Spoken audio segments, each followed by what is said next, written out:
O número de guias, gente, de turismo cresceu quase 60% nos últimos 5 anos em Campinas. Por mais que a cidade seja conhecida pelos polos universitários, por ser uma metrópole, a gente fala bastante disso, o trabalho dos guias tem sido impulsionado pelo interesse de campineiros e turistas na cultura e a história da cidade, olha só. O tour por alguns pontos turísticos de Campinas partiu de uma praça no centro da cidade. E a Kizzy, que é uma das guias que gerencia o trajeto, explica que muitos locais foram marcados pela passagem do povo africano em Campinas. Eu não tenho como falar sobre o turismo no Brasil sem falar sobre África, né? Porque foram mãos escravizadas que levantou esse país. E Campinas foi a última cidade a abolir a escravidão. Então é uma informação que poucos sabem. Então é uma forma de despertar o pertencimento principalmente do povo preto, do povo negro de Campinas, né, através do turismo. A primeira parada foi na rua Antônio Cesarino, em uma casa construída em pau a pique, também conhecido como taipa, uma técnica tradicional de construção que utiliza uma estrutura de madeira preenchida com barro. Ela foi erguida em meados de 1800 e preserva suas camadas originais visíveis até hoje. As pessoas acabam só se deparando com uma casa antiga sem perceber o que ela acaba sendo.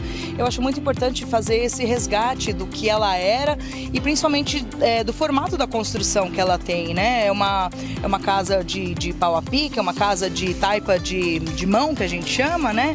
As pessoas também acabam tendo essa referência arquitetônica, digamos assim, do início da nossa cidade, como que ela foi construída. Hoje em dia esse local é tombado como patrimônio histórico. Muitos campineiros passam diariamente por aqui e nem imaginam quanta história o local carrega. O telhado mantido até hoje era feito de forma artesanal. As telhas eram moldadas nas coxas dos escravos. Vem daí a expressão feito nas coxas. Como cada um tem um formato de coxa diferenciado, as coxas acabam não se juntando, elas não ficam regulares, né? Elas não ficam certinhas.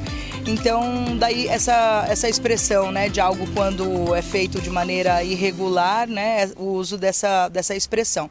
Descendo as ruas do centro de Campinas, chegamos na Travessa Vicente de Paulo, o chamado Beco do Inferno. Nessa travessa aconteciam as negociações dos escravizados.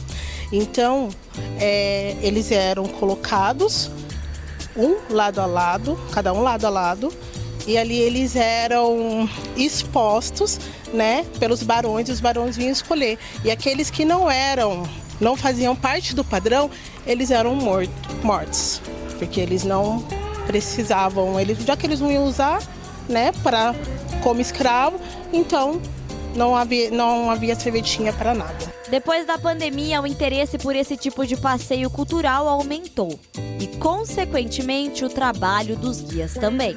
O turismo ele fomentou aqui no local, no pós-pandemia, porque as pessoas ficaram muito tempo dentro da cidade e elas não conheciam e a gente não tinha como sair da cidade. Aí elas perguntam o que tem para fazer em Campinas.